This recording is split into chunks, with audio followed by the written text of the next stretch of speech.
Hello everyone and welcome back to my work and travel series.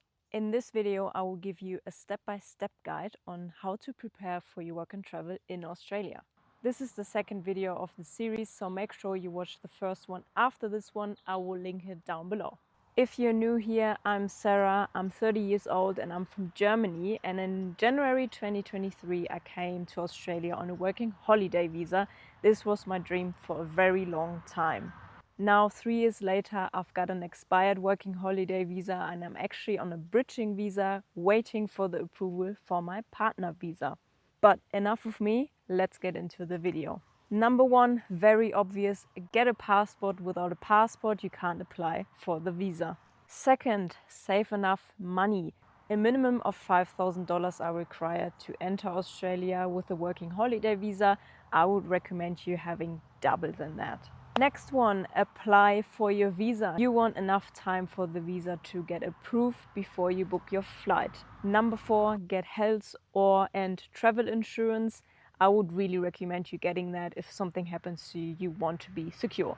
Here I'm going to list you a few that are really popular. I'm using a German one. It's called Hanse Merkur, but no different than to the other ones. All right, now book your flight, but leave enough time for your visa to be granted. You do not want to be in a situation of an ungranted visa and your flight is tomorrow. I heard way too many stories about backpackers leaving the next day and the visa is not granted. Do not do that. Number six, get an international driver license. If you want to drive, this normally only takes a few weeks. Number seven, prepare your CV or resume, whatever you want to call it, for hospitality, farm work, construction, whatever you want to do. I had multiple ones and they were all different. You just need to Google CV in English and then there are so many templates. You can just fill in your details. Don't lie. There's nothing worse than someone showing up at a job with claiming they had experience, but they actually never did anything like it. Next step, I would book the accommodation and I recommend you to book for a week-ish. I did a very, very big mistake and I only booked 3 or 4 nights in the beginning and I really regretted that straight away.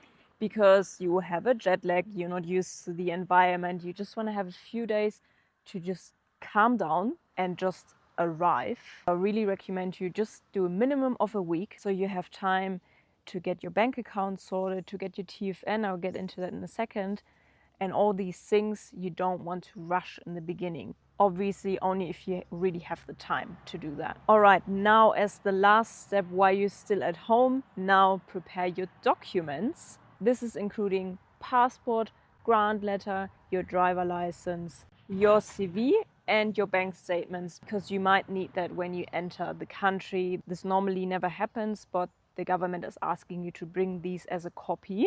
Yeah, just do the effort and bring it with you. Okay, now you are in Australia. What are you doing now? Of course, you're gonna go on parties, gonna have fun, talk to new people, speak English.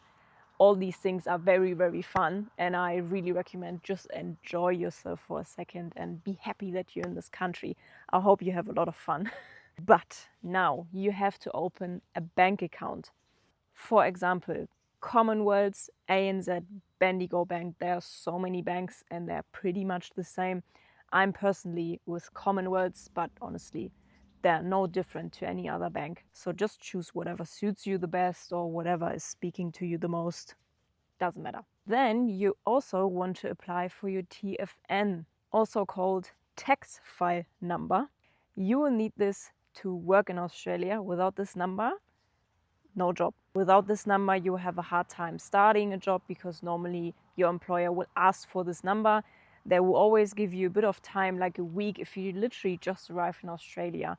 It will take up to 2 or 3 weeks. Mine took 10 days. This is why I recommend you staying in a hostel for a minimum of a week. It's better to actually stay there for 2 weeks because when you apply for the TFN, you can't do that back home. You have to be in Australia for that. You have to give them an address. And if you're not there to pick up the TFN number, well, too bad, you don't have a TFN number. And you also want to get a SIM card or an eSIM, doesn't really matter, whatever you feel like. Telstra is probably the biggest company here. Belongs to Telstra as well. I'm personally with Belong, very happy with them, and they're way cheaper than There's also Optus and Vodafone. Can't really recommend Vodafone. They never have reception anywhere. And after you've done all these things, literally just enjoy yourself and explore Australia. Here are a few other things to consider or to maybe just think about. Before you book the flight, you might want to think about, where do I want to go? How long do I want to stay in Australia? Because this will really affect how you pack your backpack. We're going to talk about this next week, by the way. Do you want to buy a car, or do you want to travel by bus or train or car sharing? These are things you might want to think about before you head off. You don't necessarily have to. I didn't really do that. But some people just work better if they plan a lot of things, and that's totally fine. If you just want to wing it, wing it. Honestly, just have a look at Facebook groups to connect with other backpackers, or just read through those groups. There are a lot of tips in them as well. I know I said it in my last video, Europeans are not really using Facebook that much, but Australians do, so you will find a lot of groups that are really helpful. And yeah, just think about how long you want to stay. As I said before, some people don't really plan that. I'm not any different. I thought I'm staying 1 or 2 years, and now it has been over 3 years and I'm staying in the country, so well, last but not least, don't overthink it. I know that's a really hard one, but really just come here and enjoy it and have some fun. It's not worth to plan every single detail, because trust me, you will arrive here and everything will be absolutely different than to what you thought how it's gonna be. This is my personal experience as well. Trust me, I thought my time here will be completely different than to how it was. It was even better than I thought, to be honest.